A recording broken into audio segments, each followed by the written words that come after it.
They believe in other than Allah, more than Allah. And that's why Allah put our future in the hand of people that we trust, not in Allah anymore.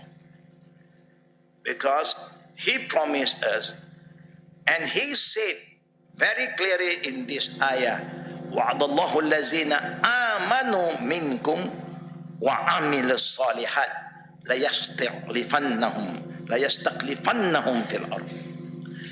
Allah said, I make a promise only to those who believe. So the criteria, number one, that you want to receive Allah's promise, you must be a believer.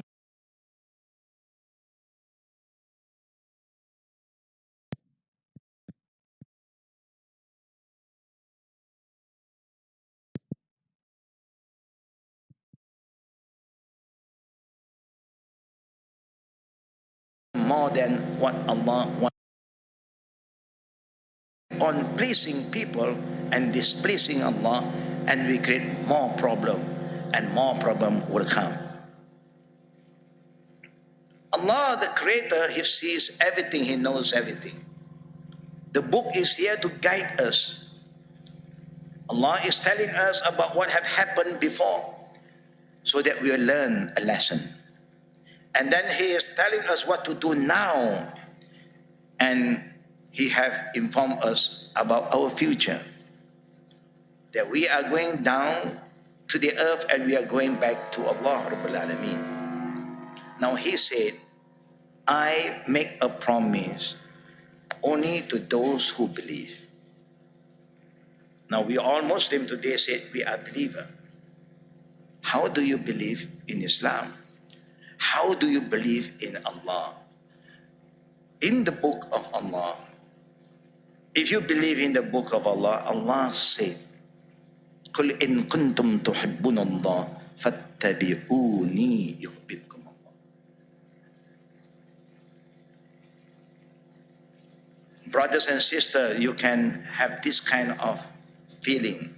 If you love somebody, will you protect that person? You are going to protect that person. You are ready to die for that person to sometime. When you love somebody sincerely, deep inside your heart, you are ready to face any kind of difficulties. No problem for you anymore. It's like how we love our children. We're prepared to do anything for our children. Allahu Akbar. And Allah said, if you believe in me, you love me, you just have to follow one man. That is Prophet Muhammad sallallahu alaihi wasallam. It's in the Quran. We don't even want to follow our Prophet now. We don't care about the teaching of Prophet Muhammad sallallahu alaihi wasallam. We follow so many people. We follow the East, we follow the West, but we do not want to follow this one man which Allah have commanded us to follow. How can you say that you are a believer when Allah said, follow Him? We do not follow Him. We reject Prophet Muhammad sallallahu alaihi wasallam.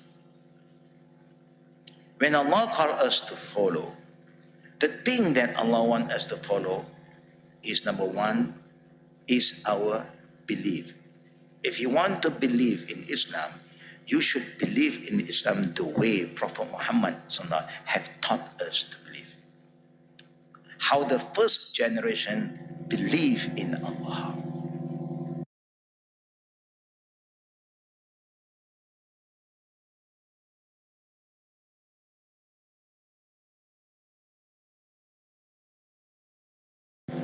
We know his era of the moon, this ummah. But then we keep on failing after that. We keep on moving to another direction. And that's why until today, you don't have a strong Muslim leader. And no one respects the Muslim leader, because we are too weak. Allah have even guided us in Surah Al-Baqarah, said, فَإِنْ آمَنُوا بِمِثْلِ مَا آمَنْتُمْ بِهِ فَقَدْ اهْتَدُوا. If you want to believe, you have to believe like how the early generation believed. We have Muslim today, this modern Muslim is trying to say that, no, we know better about Islam than the early generation. Because of science and technology, no, we can understand Islam better. Nobody can understand Islam better than the Prophet, than the first, second, and the third generation. No one. The feeling that you have now, because of the technology and all that, you think you can know better, you can understand, is the feeling of what shaitan is putting inside our mind. And that's why the Prophet now said that we are the better generation. He said that the best generation is my generation. That's what the Prophet said. Qarni, my generation. ثم الذين يلونهم, the second generation. ثم الذين يلونهم, the third generation. That's all. Khairun nas, this.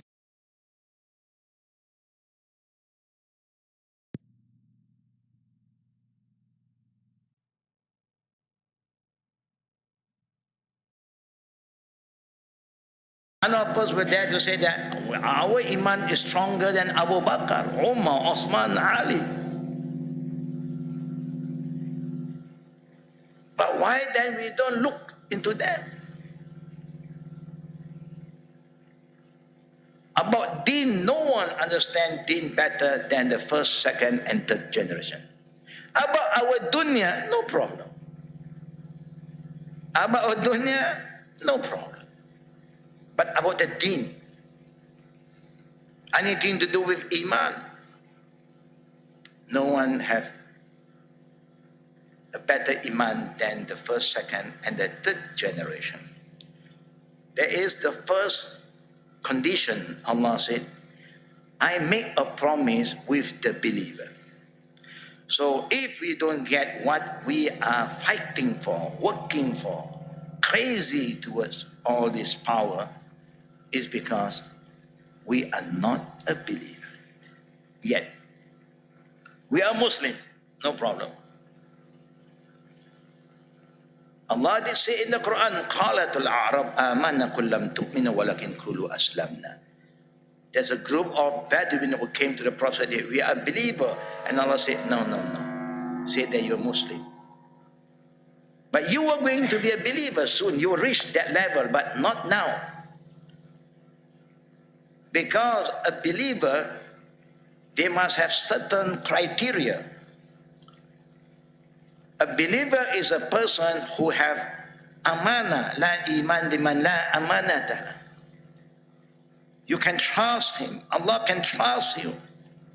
If he gives you authority, he can trust that you will fulfill your responsibility to implement justice. Example, every Jum'at, all the men who enter the mosque for Jummah prayer, without fail, the second khutbah, all of us were reminded by the khatib, Inna Allah ya'amurukum bil adli wal ihsan.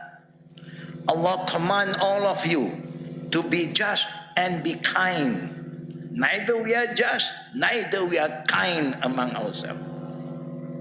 We are every means today. So we have to look into our iman. Number 2, وَعَامِلُوا الصَّالِحَاتِ. We have a group of Muslims, alhamdulillah, the iman is very strong. They are very obedient to Allah. They worship Allah, they make zikr, they do whatever Allah wants them to do for themselves. But they are not righteous to others. Amilu salihat meaning you must be a righteous believer. Actions speak louder than words. You must prove to other people that if Allah trusts the believer, all of you should trust the believer. Because the believer that will always reinforce justice and kindness. The believer is very fair to everybody. The believer is here to uphold justice, to bring peace to every individual and every home. That is the work of the believer, to bring peace. Allah said that when you are a believer and act righteously, لَيَسْتَقْلِفَنَّهُمْ فِي الْأَرْضِ, I will appoint you to be my Khalifa. Like how I have appointed people before you. In the golden era of Muslim, the Muslim was nobody, starting from nowhere, but alhamdulillah, because of their iman and their righteous deed, their kindness, their justice for all, Allah appoint them to be leaders. Even Rome and Persia have to honor and respect the Muslim leaders. And then Allah said, وَلَا يُمَكِّنَنَّ لَهُمْ دِينَهُمُ الَّذِي ارْتَضَىٰ لَهُمْ, meaning only the believer and those who act righteously will have the wisdom to make sure that the deen that Allah have chosen for us, Islam, the Islamic ruling will be established. Because Islamic justice is for all, and that is the best divine law, not man-made law.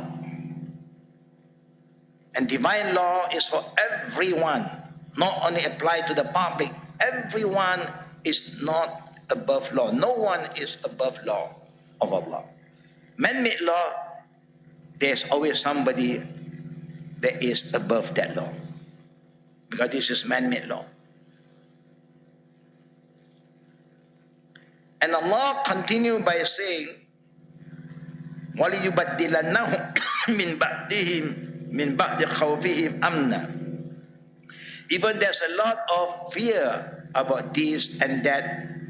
How can we move on? Are we okay? Are we ready? You have that fear. But Allah said, I will help you to overcome your fear. I will send peace into your heart, your mind. When Allah said peace, that means there will be peace. Allah just have to say kun fayakun, be, and it's be. And Allah had promised us through the saying of the Prophet ﷺ, peace will prevail. It's going to come. It's a matter of time. Either in your time or not in our time, peace is coming. Then Allah ends by saying, Ya'budunani, wala tushriku bi shay'a. Wala tushrikuna bi shay'a. Worship me. Believe in me. Submit to me. And do not create any partner beside me. Don't think peace can come from east or west. It will come from Allah. Allahumma antas salam wa minkas salam. We have been reciting this every day, but we don't understand it. And then Allah Rabbul Alamin end by وَمَنْ كَفَرَ بَعْدَ ذَلِكَ فَأُولَٰئِكَ هُمُ الْفَاسِقُونَ. Whoever choose not to believe what Allah said, then Allah said, فَأُولَٰئِكَ هُمُ الْفَاسِقُونَ. When you are a fasiq, brothers and sisters, you cannot be a mu'min. Because a mu'min cannot be a fasiq. But you can still be a Muslim. The fasiqun is among Muslim. It's not among the disbeliever. The disbeliever is disbeliever. The zalimun among Muslim. But the mu'minun will not have fasiq and zalim. So may Allah Rabbul Alameen give us the understanding. And then Allah said in Surah Al-A'raf verses 56, وَلَا تُفْسِدُوا فِي الْأَرْضِ بَعْدَ إِصْلَاحِهَا وَادْعُوهُ خَوْفًا وَطَمَعًا إِنَّ رَحْمَةَ اللَّهِ قَرِيبٌ مِنَ الْمُحْسِنِينَ. And Allah is telling us, do not create unrest on the earth of Allah when Allah have given you the peace. And call upon Allah with hope and fear. Why fear? We fear that Allah is not responding to our call. When you want something, you want people to respond. Of course, you are worried. Is my application being accepted? Example. No? Am I being accepted in this job and so on? You fear whether you are being accepted. But you must have hope. And Allah ends by saying, Inna rahmatullah.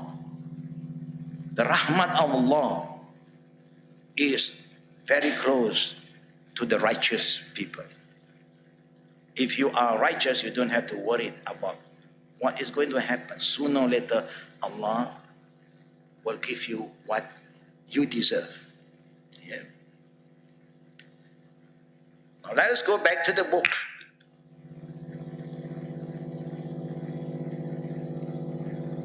According to my record, we should be in page number what? 146. Good.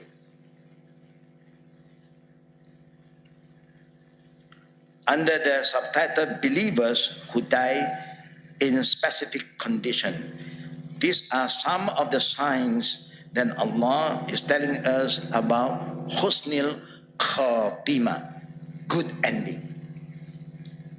And we have to look into this and try to understand, are we in this group of people or not?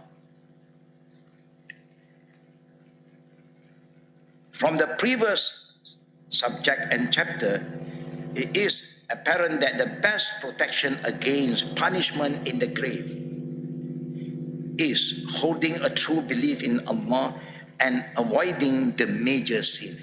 If you want to safeguard yourself from the punishment of the grave and the difficulty in Al-Barzakh, first thing that you have to do, check your iman. Check your iman. Is your iman correct, intact? Like what Allah said, Inna lazina amanu, or innamal mu'minuna allazina amanu billahi wa rasulih thumma lam yartab wa jahadu bi amwalihim wa anfusihim ulaika humus sadiqun. Allah said, indeed those who believe in Surah Al-Hujurat, Allah said, those who really believe in Allah are those who believe in Allah and the Prophet, and then they will not have any doubts after that. Those who believe and then have doubts, and then they are not really a believer yet. A believer is a person, when he believes in Allah, he has no doubts anymore. He don't entertain any doubts that come to him and say that, are you sure? Is that true? No, I'm sure. I believe in it. Sami'na wa ta'na.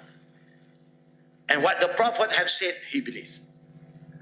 If the Prophet said that the best generation is my generation, so you cannot say, no, I think our generation is better. There is a problem. We thought that we are always better. Like how Shaitan say, I'm better than Adam.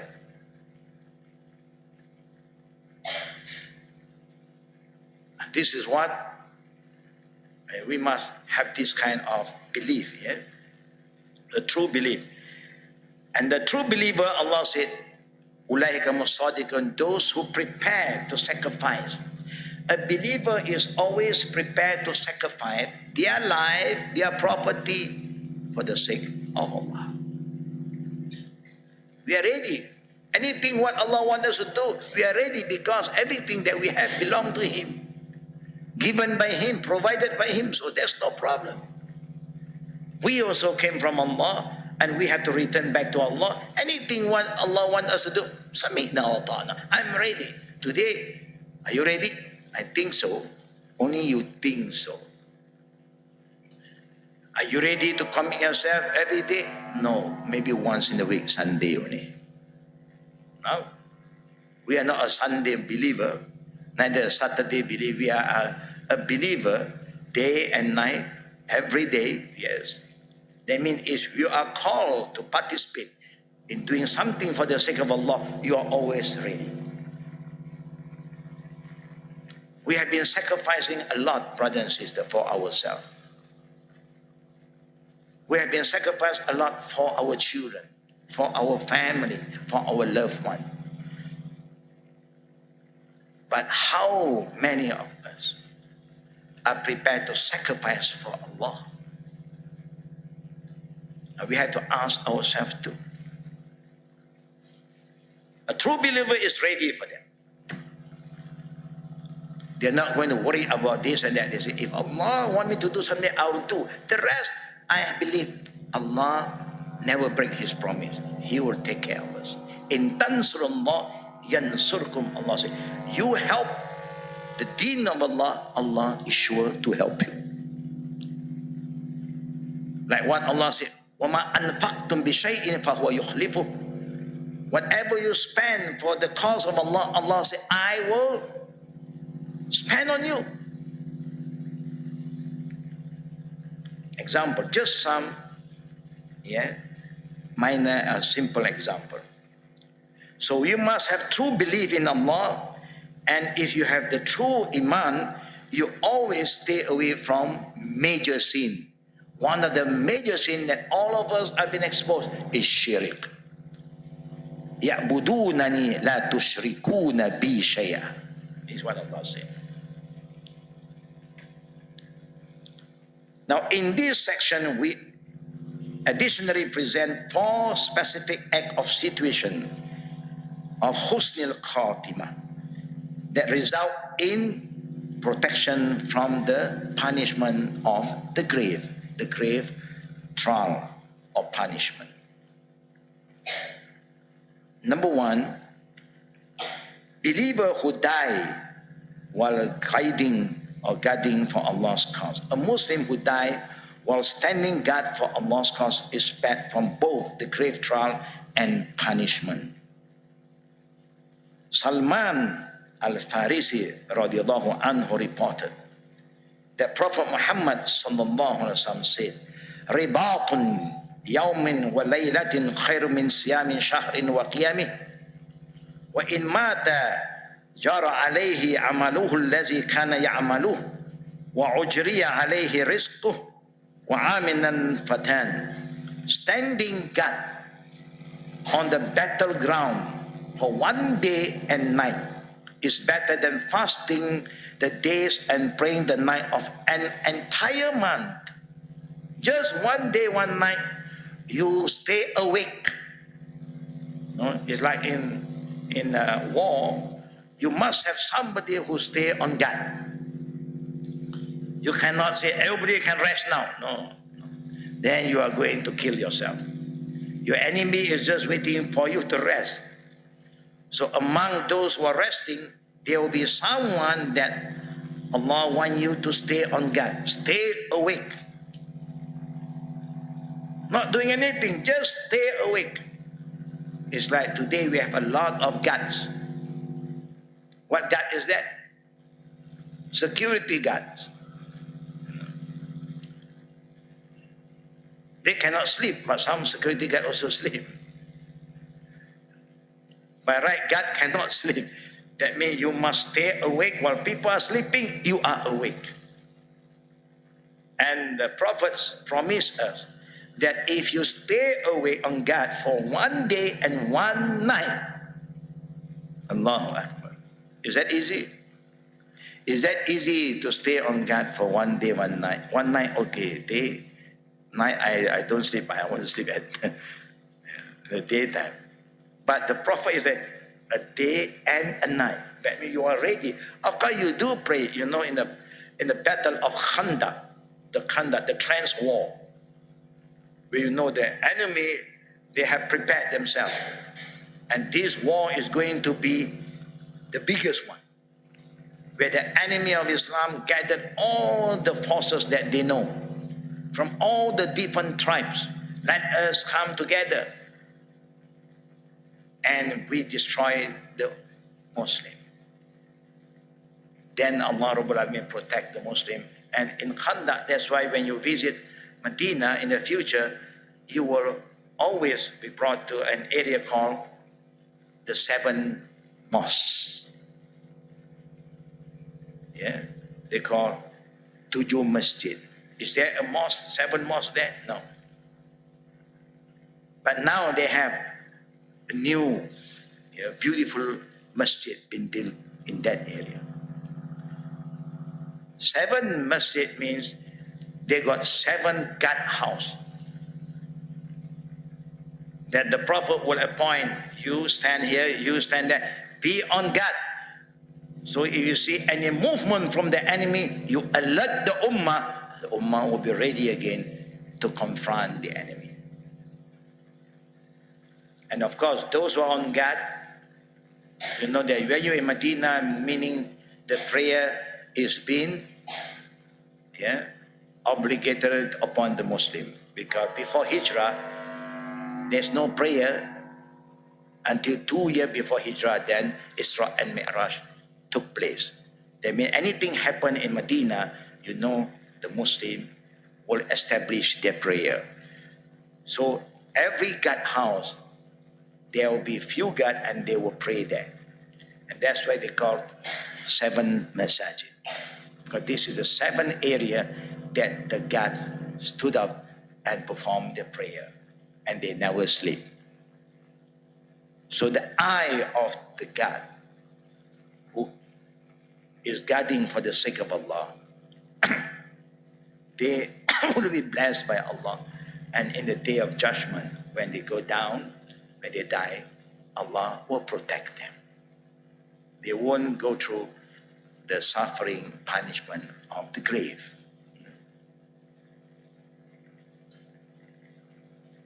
And if the guard dies while carrying out his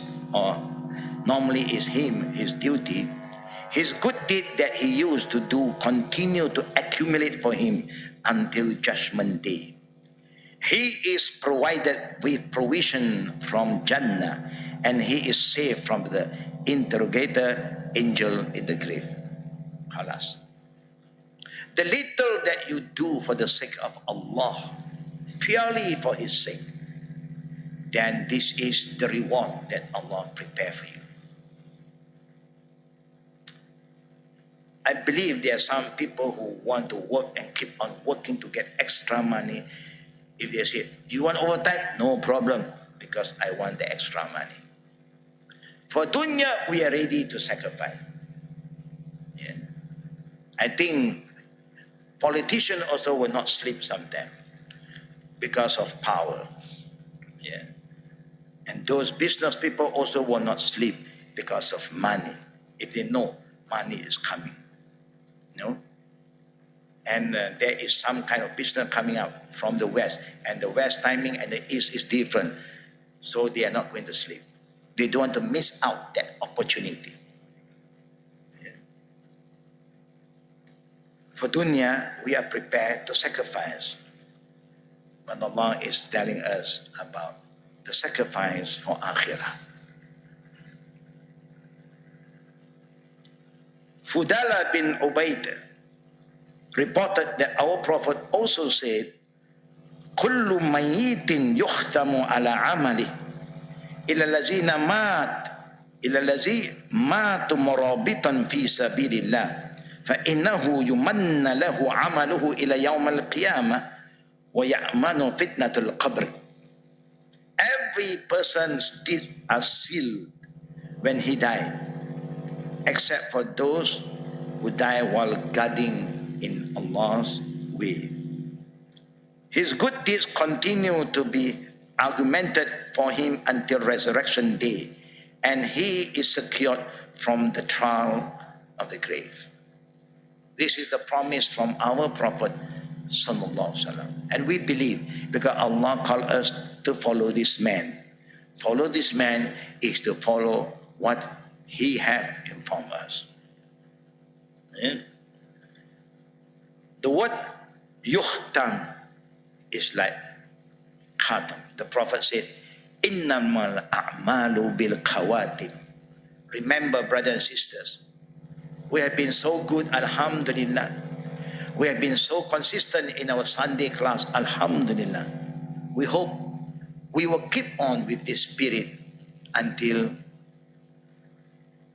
our life ends.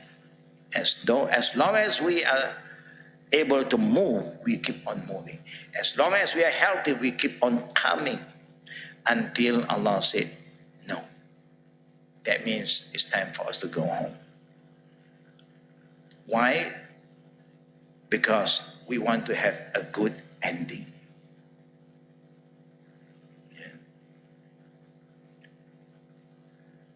Last night when I was having some talk to the children,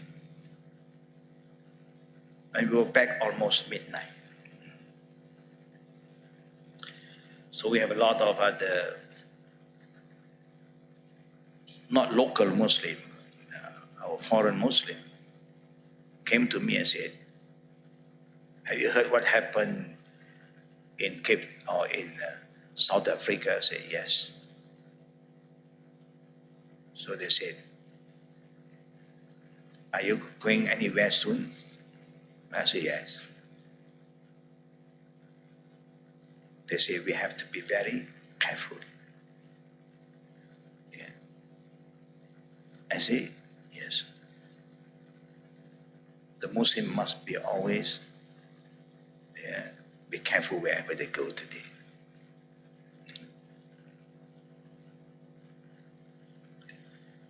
We want to have a good ending. We always try to do as much good as we can from today and keep on doing it and be in a good environment. Number 2, about those who be saved from the torment of the grave. Believers who die from an abdominal disease. An abdominal disease normally brings extreme pain, stomach. Anybody who has a stomach pain, normally is very, very painful. If Allah subhanahu wa ta'ala afflicts a believer with this before death, He would spare him the grave punishment. Sometimes when you've been tested by Allah with this kind of pain and you have the patience, you never give up on Allah, you still worship Allah, you still call upon Allah, you still do what you can do, but you are still having all this pain, but you never give up hope from Allah Rabbul Alamin. You still call the name of Allah, Ya Allah, Ya Allah, not sakitnya, pain. Don't call pain. Pain is pain already. You don't have to say also is pain. You must call upon Allah. يَذْكُرُونَ اللَّهَ قِيَامًا وَقُعُودًا وَعَلَى جُنُوبِهِمْ. A true believer always call upon Allah, remember Allah while standing, while lying down, while sitting down, in good time, in bad time. Allah. Of course, those who are beside you know that you are suffering because of the pain, but you always remember Allah. Allah. Which one is better? Allah. Sakit, pain. You keep on saying pain, there's no reward. But you say Allah, every time you say Allah, there's a reward for you. Because the word alif, lam, ha is in the Quran. Yeah? And when you say alif, lam, ha, how many letters? Alif, Lam, Lam have 4 letters. So each time you say Allah, you have 40 rewards from Allah. Allahu Akbar. If you read it for 100 times, how many reward?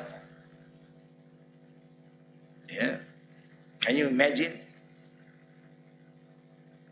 If somebody is coming to you, each time you mention Allah, I give you 40 ringgit. What do you think? I don't think you want to do anything more. Allah, Allah, Allah, Allah. No problem. No. I will call upon Allah, make zikr 100 times, 1,000 times, no problem. Because I want to collect the money. This is the thing that you can see, but this is something Allah promised you more better than just money. That He was going to save you from the trial, the punishment of the grave.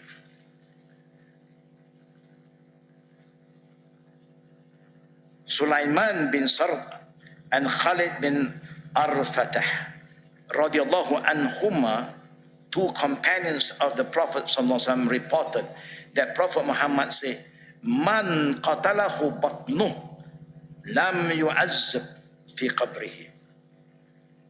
Who is killed by disease in his abdomen or her abdomen will not be tortured in his or her grave.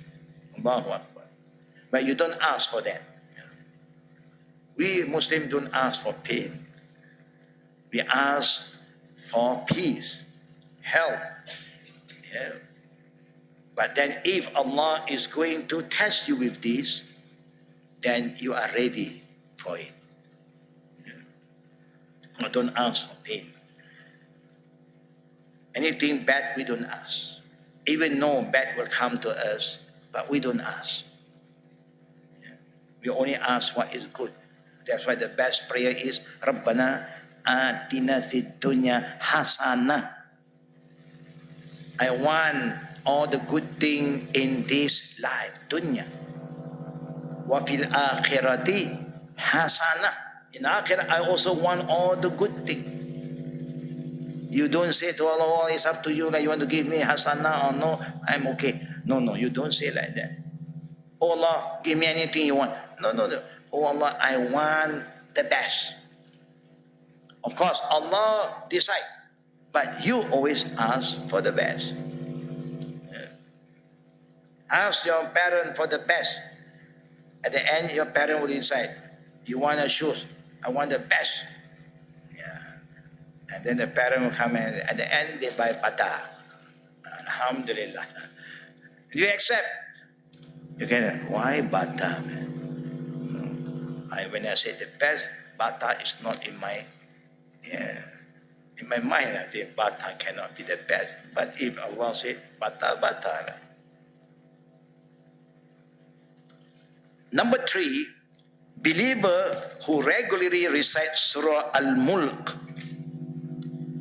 A Muslim who always recites Surah Al-Mulk will be protected from the grave punishment.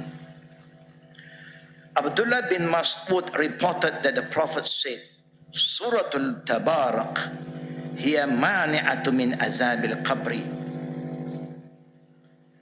Surah Al-Tabarak is Surah Al-Mulk is the protector from the torment of the grave. Brothers and sisters, when the Prophet said, read the Quran, please remember, the first generation, the second and the third generation, they have been reciting all this ayah and surah. But they do not read like how we read. No. They believe in what the Prophet said. Iqra'ul Quran. First you read, of course. Then you must have the second level follow-up. Iqra'ul Quran wa'amalu bih. The second thing. Read the Quran and act upon the Quran. Now to act upon the Quran, you must understand what the Quran says. what the Quran wants you to do. I was addressing a group of young students who have finished memorizing the Quran last night. Alhamdulillah, a very young boy, age 10, 11, 12, 13, they have memorized the Quran. It's not easy. If Allah still give us 20 years to live, now these our children, they start to memorize Quran when they were 7, now they are 11 years old, that means 4 years. If Allah give us 20 years to live on, and we start to memorize the Quran now, do you think you can memorize the Quran in 20 years to come? Can we? Inshallah, but your inshallah also is very, inshallah. It's a great jihad, inshallah. Because we are living in a different environment. Children are still very pure, innocent. It's easy for them to memorize. Their parents have been so wise in encouraging, motivating the children to memorize. It's a ni'mah from the parent. But my advice to them, you should not stop here. When you have memorized the Quran, you have to prepare yourself for the next level to understand. Because without understanding, you don't know how to value the Quran. The Quran is sure to bring peace to you. People who recite the Quran, they must be a peaceful person. The Quran is here to protect you. Allah said, Inna nahnu nazzalna zikra wa inna lahu lahafizun. We are the one who have revealed this Quran as a reminder, and we will protect the authenticity of the Quran. So if Allah protects the Quran, whoever read the Quran and understand, act according to the Quran, he will be protected. He will be guided. And this is what Allah subhanahu wa ta'ala inform us. If you want to be saved, want to be protected, you have to read the Quran. That the Prophet said, Iqra'ul Quran wa'amalu bih wa la ta'kulu bih. Allahu Akbar. Read the Quran and act upon the Quran. You read Surah Al-Mulk. Do you understand what is Surah Al-Mulk? Try to understand. And that will save you from the punishment of the grave. It's a great reward. وَلَا تَأْكُلُوا بِهِ. Don't make a living out from the Quran. Alhamdulillah. Each time we read the Quran, Allah now calls us to pay Him. If Allah says, each time which surah you memorize, you pay me so much. I don't think anybody want to read the Quran. Because Allah is giving so much reward. Every letter, 10 reward.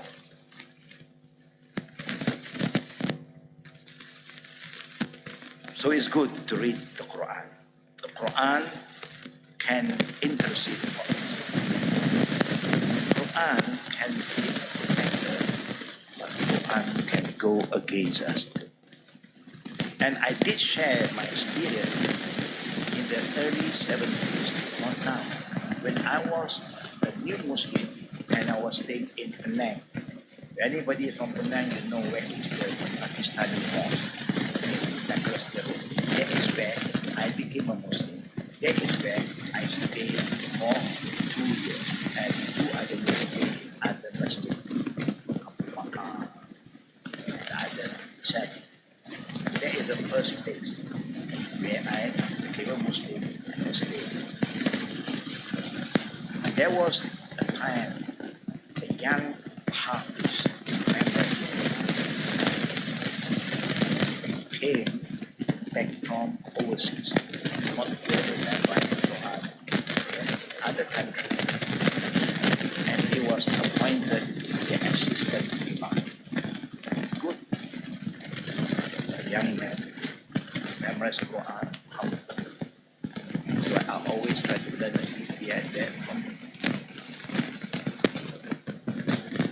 sadly say,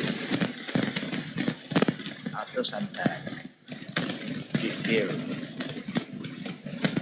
to be protected by the Quran.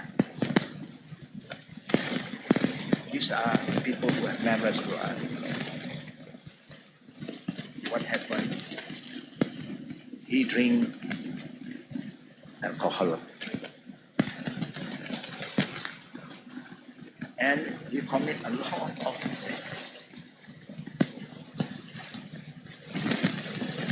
He may recite the Quran beautifully, but he don't understand.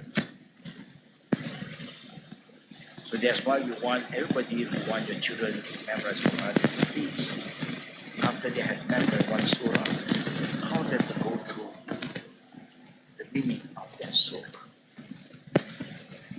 so that Quran will protect them. They value the Quran because they understand. And normally when you want to understand Quran, you recite the meaning, first round you don't understand. You cannot click, you cannot relate with what is happening in your life. Then you need to ask the scholars. Call them to explain. Then you will understand. Wow. So true. Yes, it's true.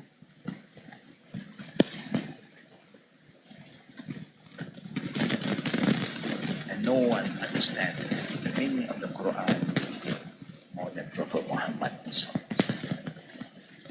more than the first generation, how the Sahaba was taught to understand the Quran. Allahu Akbar.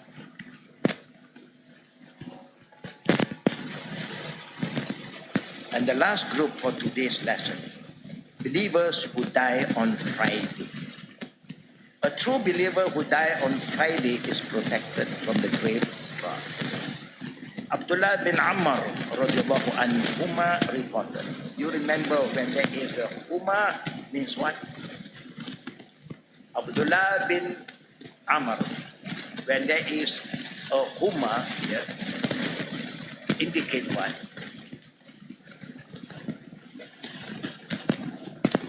Abu Bakr as-Siddiq radiyallahu anhu, Umar ibn Khattab radiyallahu anhu, Abdullah bin Amr radiyallahu anhuma. Why?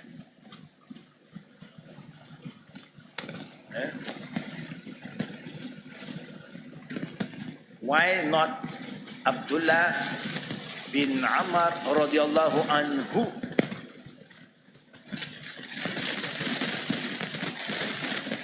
Never mind. Just as a reminder, I have informed all of you about this, but maybe after some time, because we are not inclined in this kind of knowledge, we don't remember. When you say radiyallahu anhu, meaning the father of this man is not a believer. That's why you only say Allah is pleased with him alone.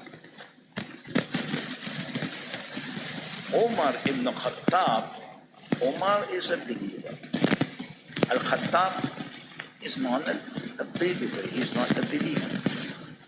Ali bin Abi Talib radiyallahu anhu, because Abu Talib is not a believer. Ali is a believer. Osman ibn Affan radiyallahu anhu, all correct.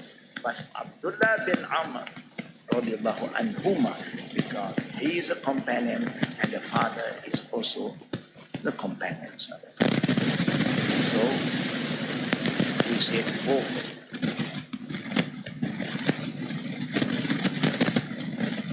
Reported that Prophet Muhammad said, "Ma min Muslim yamutu yawmal Jum'ah aw laylatul Jum'ah illa waqahu Allah fitnatal qabr."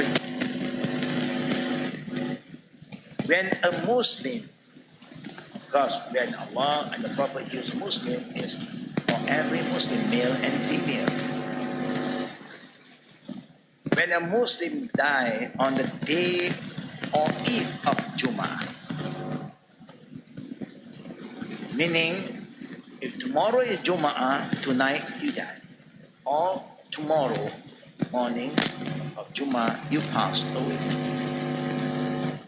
Allah protect him or her from the trial of death. These are all husnil khatimah, good sign. It's like what the Prophet ﷺ did mention too. Everyone who make ablution, take ablution, wudu. After ablution, you are required to say, Ashhadu an la ilaha illallah wahdahu la sharika lah wa ashhadu anna Muhammadan abduhu wa rasuluh. Just that. Don't forget this short zikr after wudu. Then 8 gates of paradise will be open. Welcome. 8 gates of paradise is waiting for you. Meaning the caretaker of Jannah command the 8 gates. They got a caretaker and welcome you. But of course, you make ablution for what? Why do you take ablution? For fun? You just take ablution and you don't pray? Well, there's hadith about ablution. So each time I go and take ablution, I'll pray that. So then call on prayer. Come on, salah. Why should I pray? It keeps there waiting for me already. Oh God. The follow-up of taking wudu because you want to pray. Because if you die while praying, well, isn't it?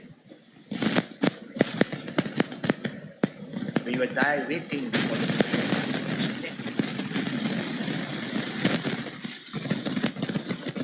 But hardly you hear people die after taking wudu.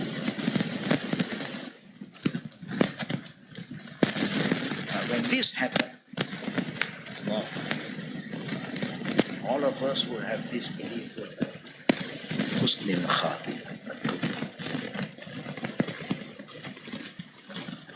So if any one of us die on Friday, because they must be good Muslim. If you are not a good Muslim, you can die any day. No problem. There's no nothing, yeah, to gain to say. Even you stay in Makkah, the Makkah is haram, haramain. But if you don't pray, there are people who stay in Makkah but they don't pray. Do you know that there are people who live in Makkah, they never perform Hajj until today? To us, we are so far away, we are going for Hajj. To them, because they are so close. Next year, until today, next year. Because when Hajj come in, they are so busy doing business. No? Taking care of this money, everything of money. So they forgot. They said, no problem, tomorrow, next year. Until today. Sometimes things happen like that. And it's a neckmat for all of us who have been. At least we have full duty towards Allah. We owe Allah. This Hajj once in a lifetime, we owe it. For those who have not been there yet, I'm going. To Allah, you just prepare yourself. Financially, you must prepare. Keep yourself healthy. Do a lot of exercise. Because when you go to Makkah, you have to do a lot of walking. You have to do tawaf, you have to do sa'i. You have to go to Mina, you have to go to Arafah, you have to sleep in Muzdalifah. You have to throw the stone in Jamarat in Mina. There's a lot of movement. For those who have done that, Ya Allah, accept our Hajj. Give a Hajj mabrur. So we hope Allah Rabbul Alameen help all of us to have a good and innamal. The Prophet said what? Yeah. First, innamal a'mal binniyat. Every amal is based on your intention. You must be clear. The second, innamal a'malu bil khawati. Make sure that your ending is always good. That's where Allah said, like the ending of Hussain, all these are signs. And there are more signs that the Prophet had informed us. And when the Prophet said that this will happen, only who is going to have that. So we have been guided by Allah and the Prophet, and we have been given sciences which are with us now to prepare ourselves. If there's any question. But before that, a few announcements. The first announcement is this coming Saturday and Sunday class is off.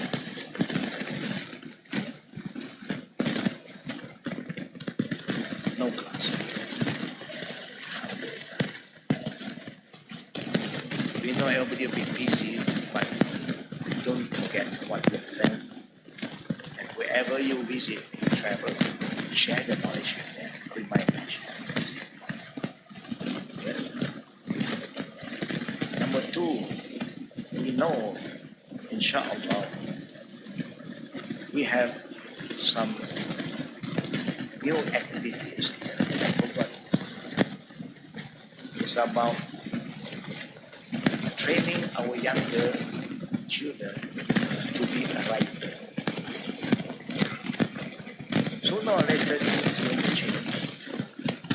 But still, you need people who know how to write.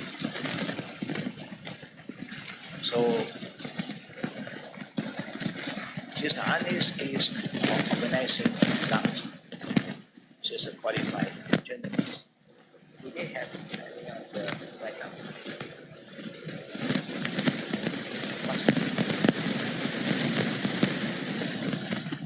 Anyone who have children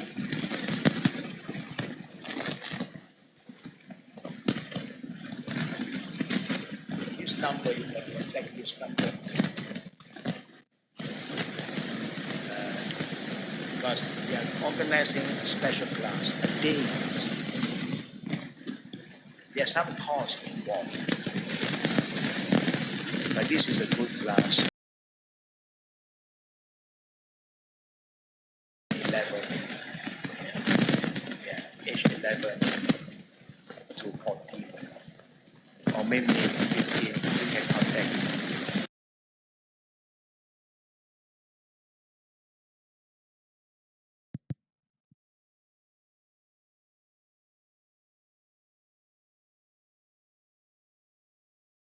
And teach our younger skill of writing.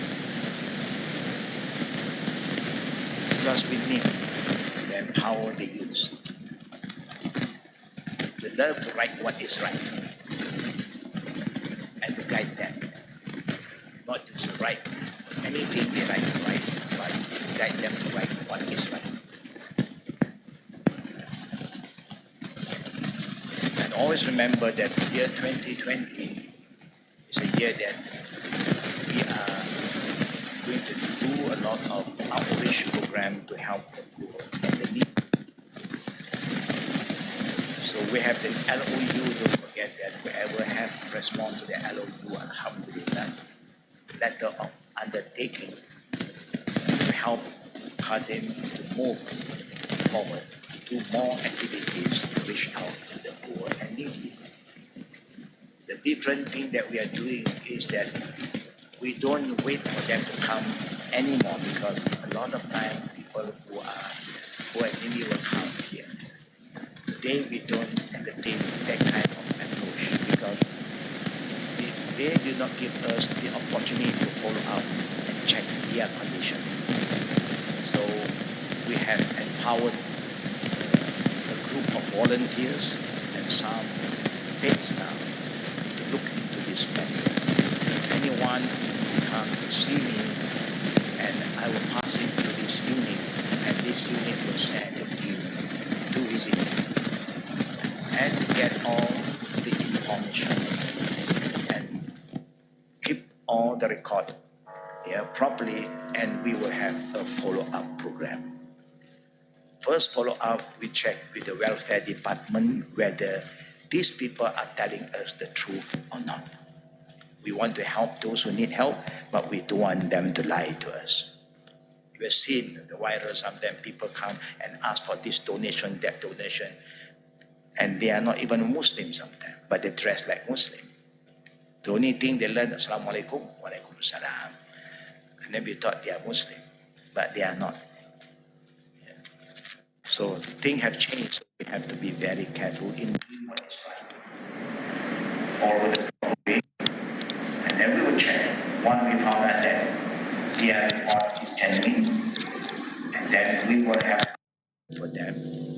We will help them financially when we have the means.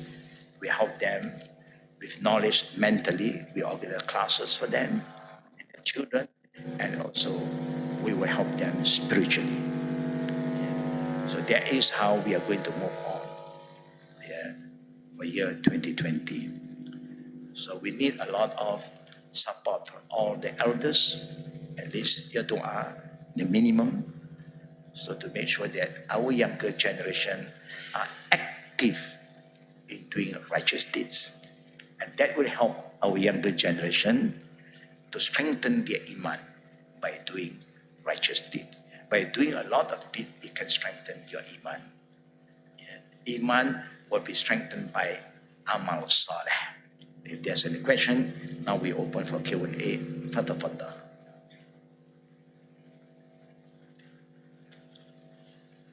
Fadda. Brother Maslan.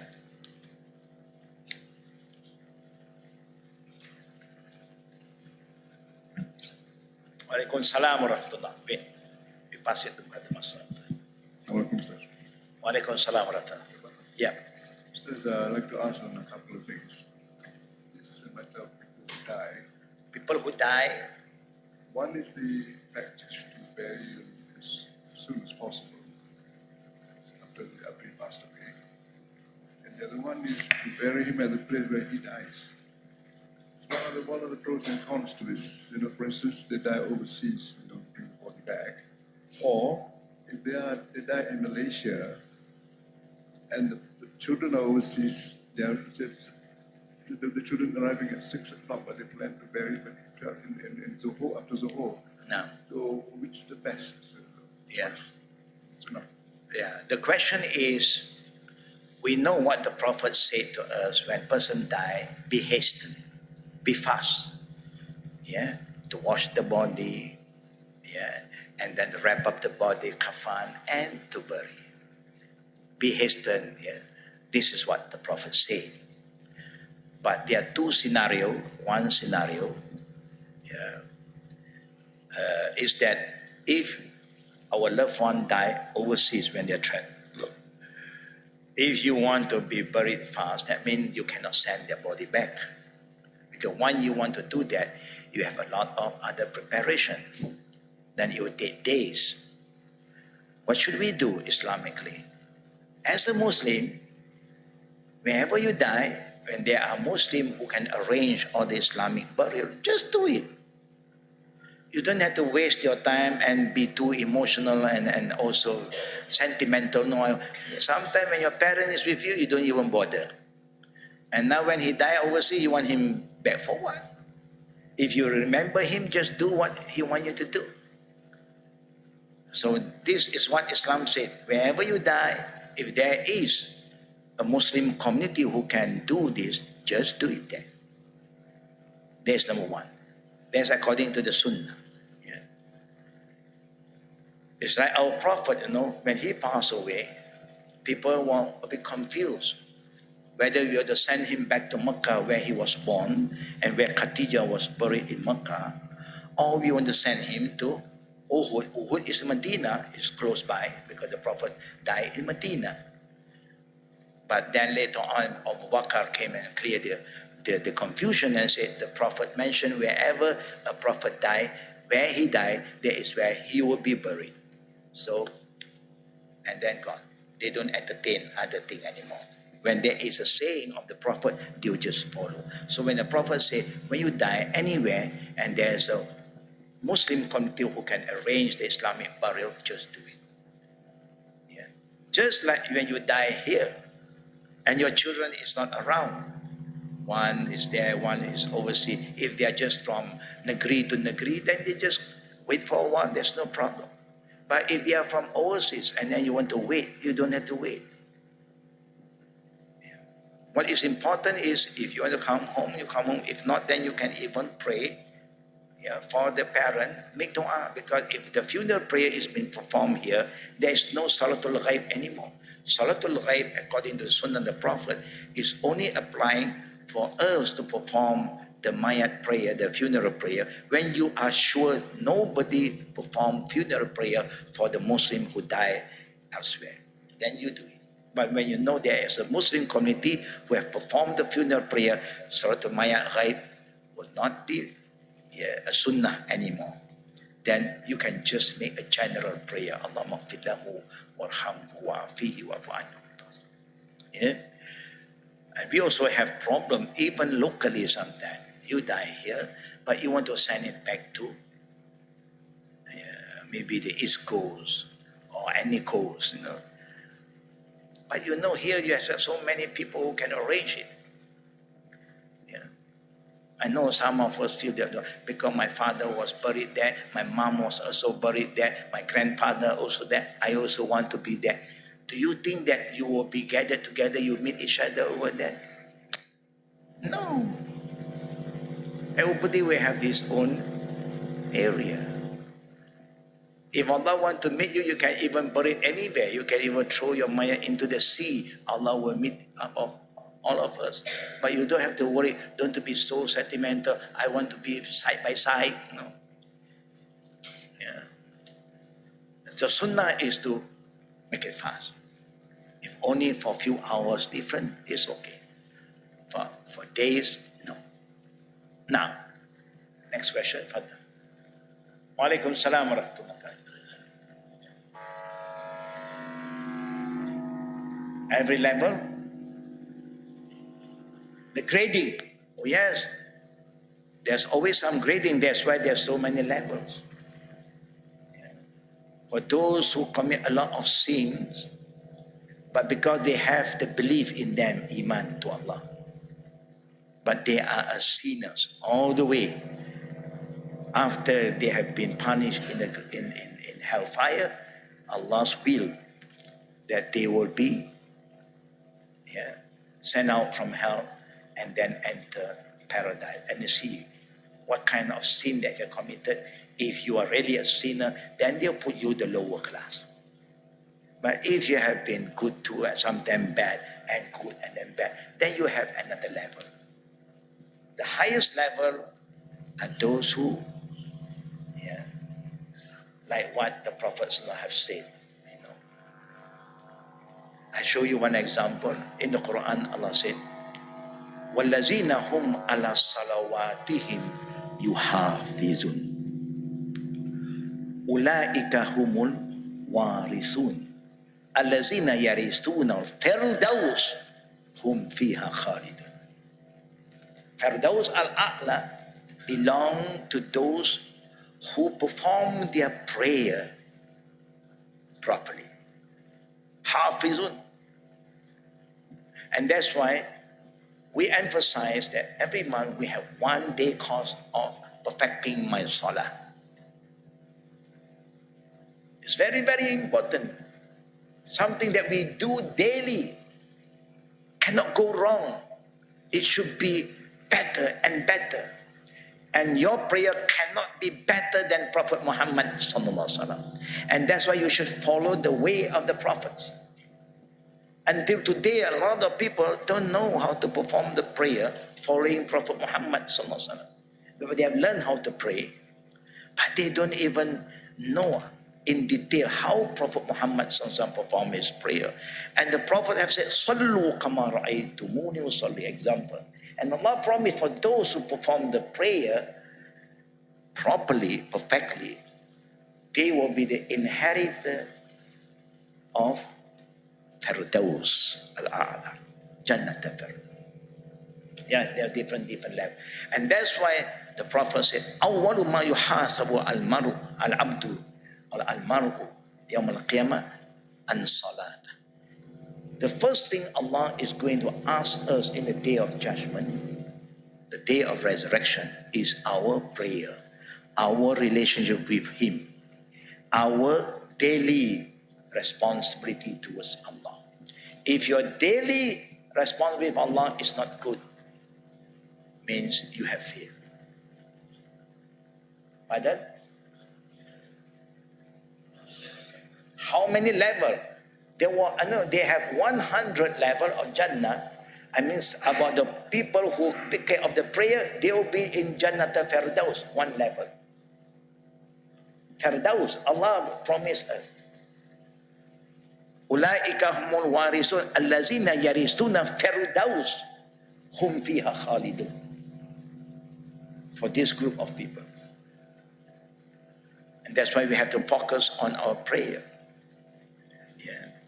And that's why we choose to have this special course every month. Yeah. Alhamdulillah. Yeah. You have other people who also will be in the same level, other than who have been performing their prayer perfectly. You have also other categories. Yeah. Wa alaikum salam wa rahmatullah.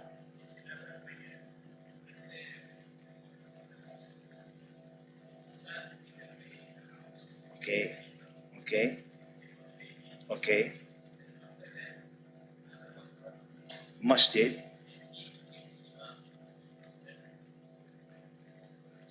It's not according to the Sunnah.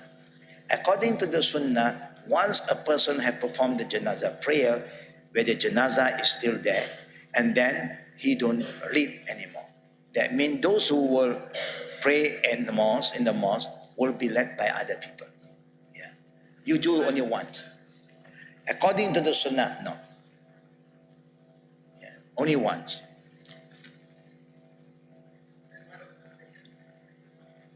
Yeah, the other people will lead.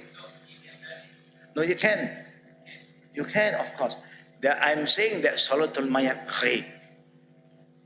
Mayat Ghaib means the deceased body is not there.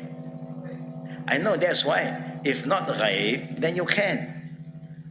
One pray at home, and then now he became Imam. Now, then they'll send the Mayat to the mosque. Then, no, not him. Other people can pray. No, if he does it because he is not aware of it, Allah will accept it. But people who know will not. He will excuse himself. Enough. Only once. One Muslim only performed prayer for the deceased one. No, if you do it, you are going against the Sunnah. But if you do not know, Alhamdulillah. If you know, why must you do it? Yeah, because we don't know sometimes. Maybe in the mosque they thought that, oh, who is the son here? Lead. They don't know that he have performed the prayer at home. So he just have to excuse himself. It's okay, I've done mine. So other people will lead. That should be the manners. Yeah. A lot of things that we do, maybe we do it because the people was asking, who is the son? So sometimes people don't have the right understanding. The prayer for the other people is fairly only he is not following the Sunnah, because the Sunnah, even the time the Prophet, when the Prophet lead and the other people will come later on, he will not lead anymore. And that's how it goes. Now, Assalamu alaikum, sir. Wa alaikum salam wa rahmatullah. Just a clarification on these prayers. During the prayers, I just heard it from I just experienced in one of the mosque here.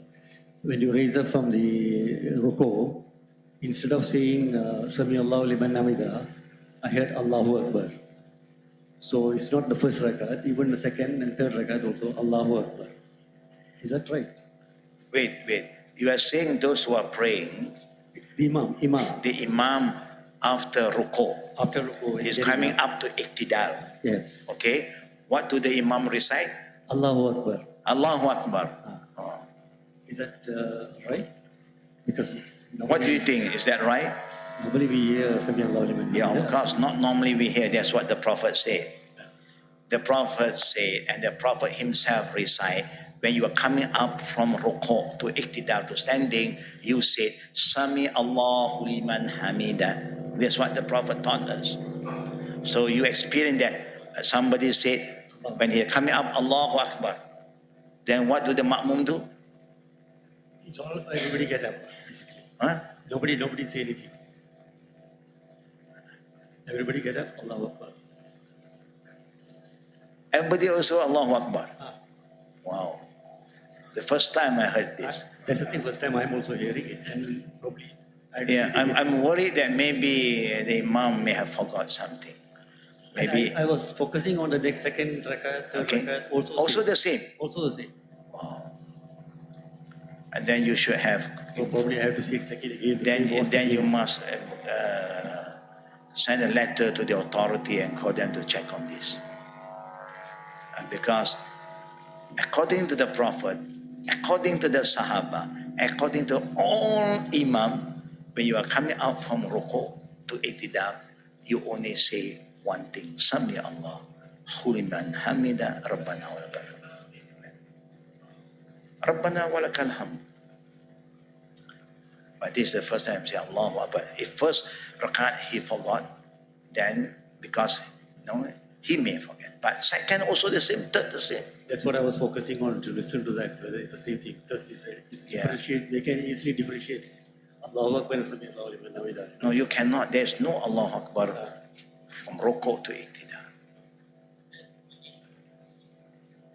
Yeah, we don't know what they are doing actually. If it's a mistake,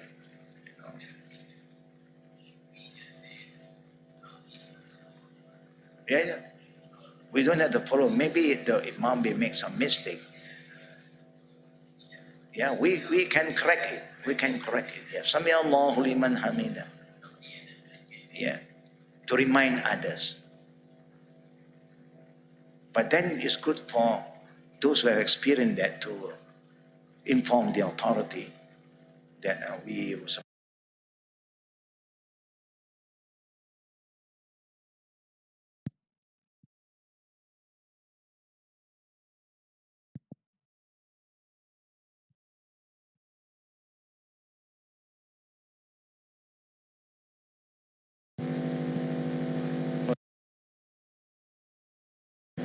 Sebab Friday prayers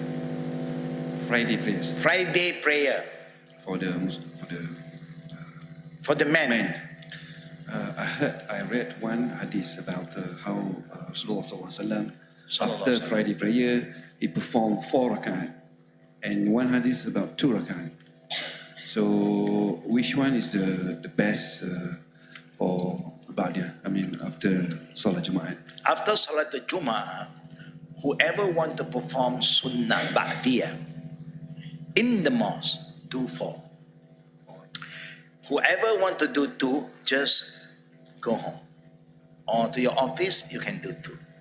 That's why there's a difference between 4 and 2. 4, when you want to perform in the mosque. Normally people just 2. perform 2. Yeah. I perform 4, so I'm confused whether No, I'm right. according to the Prophet, is 4. Yeah. Yeah, tahawat awal and tahiyat akhir for the sunnah prayer who are doing more than 2 rakat, 4 rakat, you can do with 2 tahiyat, you can do with 1 tahiyat. Any sunnah prayer. If you have 4 rakat, you can do with 1 tahiyat or 2 tahiyat. But then every rakat there is a surah. Yeah. Sunnah prayer is always like that. Every rakat, if you perform sunnah prayer, there is a surah after Fatiha, according to the prophets. Yeah. But we normally will do only with Fatiha. That is what we were taught, but we are not following the way of our Prophet Sallallahu Alaihi Wasallam. And one more thing before the Friday prayers, if we enter the masjid, we just perform the Tahiyatul Masjid. and then we don't have to perform the, there's one azan, the first azan, we don't have to perform the No need. so-called the Just kalbiyah. yeah. If you still want to do prayer before khutbah, yes. After Tahiyatul Masjid, you can keep on doing 2 and 2 and 2 until Imam stand on the member and give salam. Then you can stop. Thank you. Yes. Now, sisters, please. Assalamualaikum. Walaikum salam wa rahmatullah wa barakatuh. Regarding just now the Surah Al-Mulk, Al-Mulk. okay, Allah promises that those who recite it will protect from the suffer from the grave. For example, those who are newcomer in Islam or just newly revert, and they are yet to know how to recite the Quran properly. What will be the reward if, let's say, we just listen to Surah for example, before we sleep or any time of the day? No. Will we get protected as well? Now, this is a good question from the sister. For reverts, of course, you don't memorize Surah Al-Mulk. You can't even recite the Quran properly. But is that sufficient for you to just on the video and the apps, Surah Al-Mulk, and just listen to Surah Al-Mulk? If you ask me, of course, it's better to hear the recitation of Quran than to listen to music. Yeah? It's always better because you are listening to the Quran recitation. But that hadith is talking about those who recite Surah Al-Mulk. Now, please don't worry if you don't memorize, if you cannot recite. By doing other things, you also be qualified to be protected from the punishment of the grave. By doing other things, there are many other things that the Prophet mentioned about doing it, and you will be protected from the torment of the grave. This is just one. Yeah? So if you can't, then there will be other. You cannot be a wash guard, because as a woman, then there will be another one. Those who have stomach pain, and alhamdulillah, you have been healthy, no stomach pain, also you don't get that qualification. Then there will be another. Yeah, there is always something that Allah has promised us. As long as you try your best to be closer to Allah, there will be some reward for us. I show you one example. The Prophet is telling us why we will be punished in the grave. Number one, the hadith is very clear. When you go for the call of nature, you do not clean yourself properly. So make sure you clean yourself properly. Number two, for those who like to gossip, stop gossiping. That's how you control yourself. What more did the Prophet say about the torment of the grave? There's other hadiths talk about prayer. Those who don't pray, and then Allah subhanahu wa ta'ala too will punish them. There's other hadiths on that. So whatever the Prophet say about those who don't do this, don't do this, don't do this, this is what they are going to be facing in Al-Barzakh and the grave. Then try our level best to stay away from all this. Alhamdulillah. And always don't forget to recite this dua. Allahumma inni a'udzubika min azabi jahannam wa min azabi al-qabri wa min fitnati al-mahya wal mamat wa min fitnati masihid dajjal. That the Prophet have taught us to recite each time before we give our salam, the end of each prayer, in our normal prayer. Fardu or sunnah, don't forget this. Yeah. Then you don't have to worry. Yeah. Even one don't qualify from this hadith, you may be qualified from the other hadith. Just try your best to do what you can. Yeah. Inshallah. And the last question from the sisters. Last question from the sisters.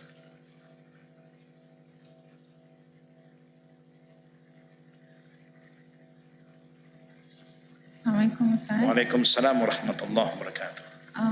Regarding protecting our house from shaitan by reciting Surah Al-Baqarah, can we play an audio of Surah Al-Baqarah, or is it a must for us to recite Al-Baqarah every day, or it can take like few days to complete the whole surah? According to the saying of the Prophet ﷺ, like what we call today housewarming. You can do housewarming, you can do room warming, you can do shop warming. Warming is up to you. That means you want to do something in these premises, it's your place, it's where you're going to stay. Then the Prophet highly recommend us to recite Surah Al-Baqarah, the whole surah, at one sitting.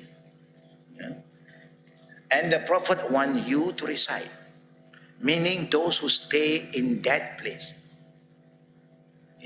If you don't stay there, and then you don't have to worry because you won't be disturbed over there because you are not staying there. So, but that is what the Prophet wants us to do. There are some people who are very, very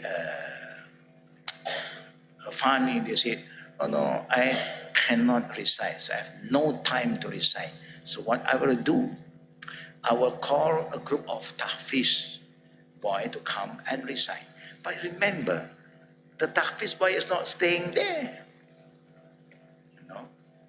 When the Prophet call you to recite, is to protect you. They are not going to stay there. They are going home already after that. So, and you can still be disturbed because it's like something the Prophet want you to do by yourself, and you don't make an effort. When you are in pain, do you call people to take medicine on behalf of you? And you want to be cured? Cannot. You have to take the medication by yourself. But in case you can't do it at one sitting, then do your level best. That's how we go. Do your level best. But some people will not even call the tahfiz boy to come. They just play the CD. They invite the Imam of Mecca to come and recite. And then they say, after I've done that, still there's disturbance in the house. Why? The Prophet said, he will protect you, but you must remember, the Satan don't disturb the CD. No, the CD have no problem. Only you, because you are staying there and you are not doing what you must do. So, but sometimes, not all the time that you have to do that, no. According to the saying of the Prophet, it's sufficient to do one time for a housewarming. Just one time. But if you are disturbed by something, and you are not being disturbed only when you are in one place, wherever you go, you still will be disturbed. And then you yourself have to recite. And that's why the Prophet recommend all of us to recite certain dua every morning, every evening, and before you go to bed. The three kul, the ayatul kursi, and Bismillahirrahmanirrahim la yadurru, and even when you travel to any place, when you want to settle down there for a while, don't forget to say A'udhu bi kalimatillahi tammat min sharri ma khalaq. Why the Prophet called us to recite all these things? Because Allah have created all these things everywhere. And the Prophet was sent by Allah to teach us how to protect yourself. Ask Allah for protection. But we are so busy, we don't have time to even to recite this dua, that very short dua. A'udhu bi kalimatillahi tammat min sharri ma khalaq. Not even 1 minute, khalas. Example, The last thing I can share with all of you is like what happened in our youth camp this year. Alhamdulillah, in a new area next to the jungle.